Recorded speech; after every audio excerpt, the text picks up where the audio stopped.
My name is Krishanda Alexander. I was born and raised in Chicago, Illinois, on the west side. I am the second of seven. My mother has seven children. This is my first time doing this, so bear with me and comment, give me some ideas, some tips, because I want to do this more often. I want to write a book. I'm 32. My birthday is August the 20th. I was born in 85. I have three children, three teenagers, a 13, 15, and 11-year-old.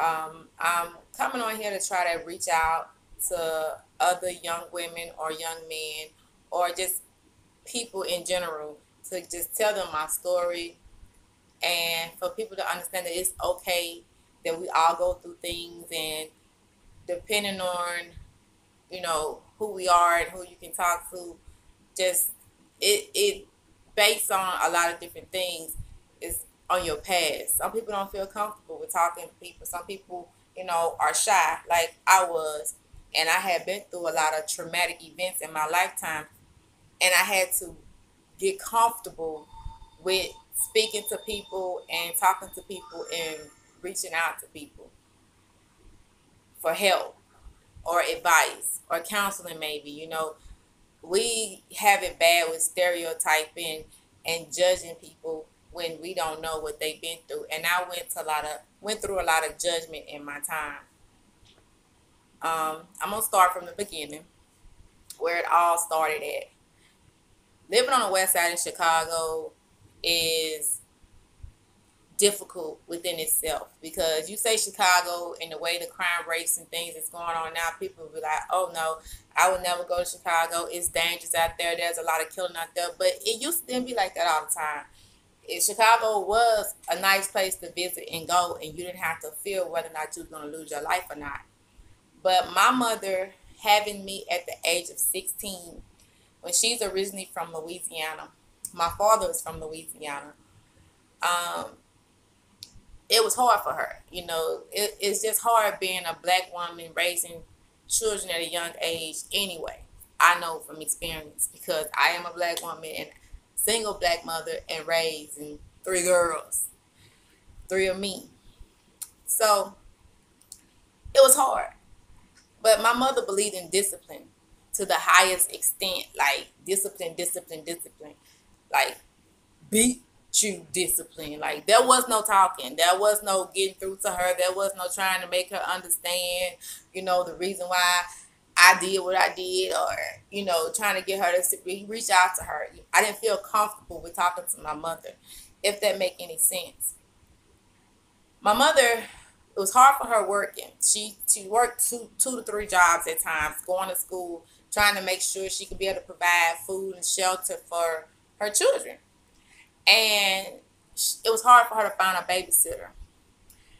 And so my brother, that is up under me, his father was babysitting us. Like he started keeping us, and we just thought, this was the best person in the world, because he, at the age we were, McDonald's, that's like gold to kids, and you say Happy Meal, and they just get excited for the little toy in the box, or just having a meal, period. And that's how we were. We were just happy to just have a meal, period, because it was hard.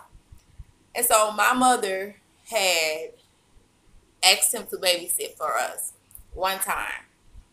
And I was around the age of 7 or 8. It's very blog. I just can't remember exact age. All I know that I was young. And so he used to keep us. And when he kept us, it was me, my older brother, my sister. I only have one sister.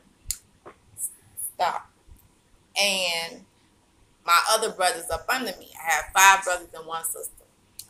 So we would just stay at home all the time. My mama didn't let us go outside. She didn't let us go play. She didn't let us do nothing, because she said she was protecting us from what was out there in the streets. We didn't understand what she was meant by that at the time. But now, since I've gotten older and have my own children, I understand where she's coming from. But moving right along, he used to My brother's father was the babysitter. Remember that. He used to call us in the room,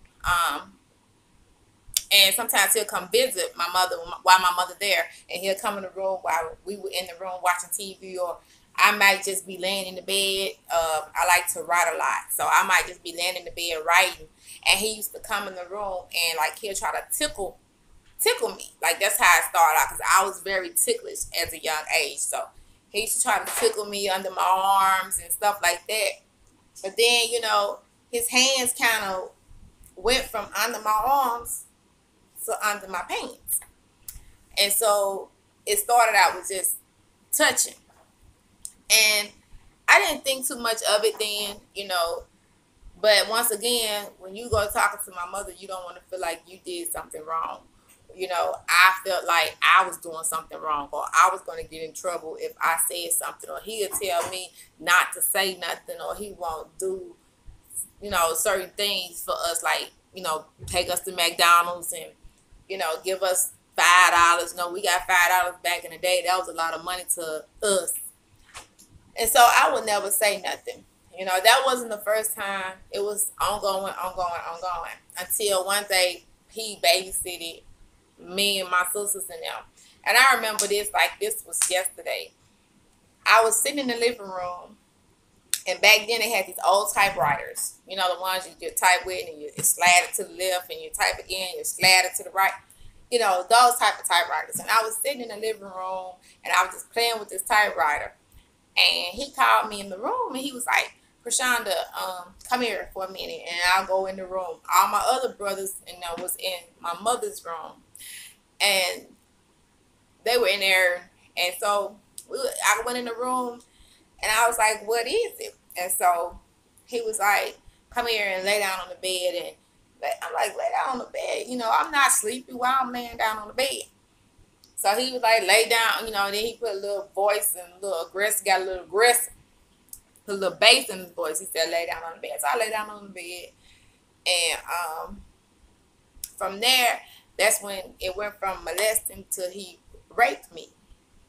And so my brother ended up coming into the room, and he looked, and he told him to get out, and he closed the door. And so when he closed the door, he jumped up, he put his clothes back on, and I put my clothes on, and I went into the bathroom, and I sat in the bathroom for like an hour, just crying, because I knew right then that was wrong. Like, I knew it was wrong, but I was like, how can I tell my mother? By then, I was like 8. I was like 8 then. And so I was like, how can I tell my mother? And, I might get in trouble. I don't want to get no whooping. And that's what my mind was. Because when you discipline a child, discipline can go so far. You can actually beat your child into shutting down. Like, I say beat because that's the way my mama and my grandmother raised us up. I'll beat your skin off your back, stuff like that. So that's what my mother and my grandmother used to say. And so I was like, well, I don't want no whooping, and I don't want to get in trouble. So you'll never guess how long I held on to this. Like, I dealt with this within myself for so long. I did not ever feel comfortable with telling nobody what had happened to me. So I held on to this like I was 16. I was 16 years old, and my mother was married to this guy who also, he was abusive. It was my little brother's father. He was abusive. And me and him didn't see eye to eye for anything. And so I went into the room one day, and I was like, you know what? I'm just going to go ahead and tell my mama what happened to me, because I was tired of holding this in for so long, because it was basically killing me inside. And so I had went, and I was told my mom, I walk up to the doorstep, and I was like, walk up to her room, and I'm like, Mom, I got something to tell you. And she was like, well, wait a minute. Her door was always closed. So the minute she said, wait a minute, I was like, forget it. I'm not finna say nothing. And she was like, what is? I'm like, nothing. Because, you got to pay attention to the signs that your kids give you. Sometimes, they might fall out of character. And so I was already shy. I didn't talk to nobody. I was being bullied in school. And so being bullied in school didn't help me neither. And so I told my mother. about 3, 4, 5 months after she shut me down the first time. I told my mama. And so her husband had told her, well, like, I don't think that happened to her. She's lying. She just don't want to get in trouble. She just don't want to get she don't want to be on punishment. Don't want to get punished. I think she lying because I think I had ditch school or something 2 days before that. And so my mama, she left it alone. Like, she didn't go into further detail with it. She just did not bring it up no more. And so my brother, he stopped speaking to me because he felt like, why would I say something like that about his father? And then my mama husband at the time had told my brother that I was lying on his father and everything that I had said. So me and my brother had stopped speaking for like 2 years. And so we had moved down here to Louisiana with my grandmother. Everybody had moved down here. My mama had packed up her whole family, even their no good for nothing husband that she had. And we all moved down here. I'm down in Louisiana. That's where I'm currently living now. And so years went by. And so finally my brother had reached out to me. And he basically told me that he apologized. He was like, I'm sorry. He said, because my dad admitted to what he did to you. He admitted it. And I'm so sorry because I didn't, this is my father. I didn't think my father would do something like this, especially to my sister. And he was like, I just could not see that happening. I just could not see that with my father. But now I see why he did a lot of different things for you and he wouldn't do for me. So we just had like a long conversation. And I kind of understood where he was coming from, but I didn't because, I'm the one that had gotten something taken away from me that he didn't give. Like, he didn't give me that. And I never had that opportunity or that time to experience, the first time. And, I just did not have it. He took that away from me. He took a lot of things away from me. He took my innocence, and I fell into a great state of depression. Like, I didn't know what I was dealing with at the time. I didn't know how to deal with it. I didn't know how to cope with it. I didn't know you can cope with the situation. There's a lot of unanswered questions that I still deal with from this day. So I was just sitting there and in the bed one night. Fast forward, I was sitting in the bed one night. I had moved in with my father and down in Louisiana. I had moved out with my mother because her husband, like I said, me and him never did get along. And so I had moved in with my father, and my mama came to the house one day, and she was like, can I talk to you for a minute? And I was like, yes, ma'am.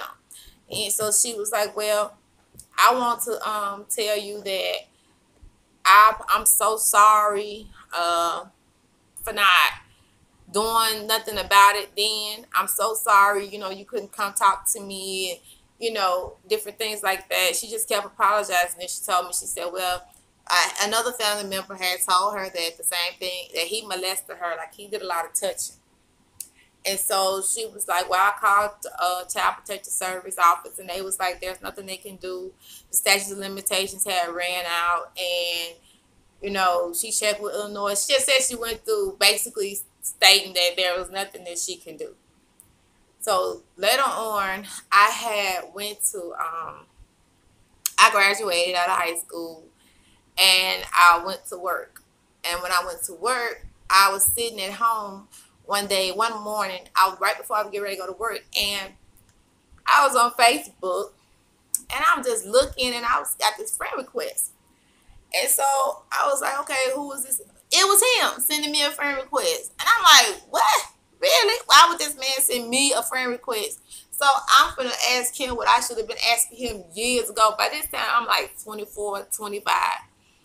And so I inboxed him, and I was like, why would you do that to me? Why would you take something that wasn't given? Why would you take my innocence and then leave me with the thought and the traumatic visuals that I have to live with? Why would you do that? Like, what human being would do that to a little girl? Like, why? I just have so many whys and unanswered questions. So he hurried up and took his page down and deleted the page and everything. I guess he went ghost from there. So about 3 years ago, I was comfortable with telling, my story, and I had got to the point to where I said I was gonna write a book, because I've been through a lot, at this young age. I have just endured a whole lot, and I was like, I want to be able to reach out and help someone else that, is basically has been going through or is going through what I have been through, and that I can help that person, because I didn't have nobody to help me, nobody but me and the good Lord. He just helped and guided me and kept me up and kept me uplifted, because there were times where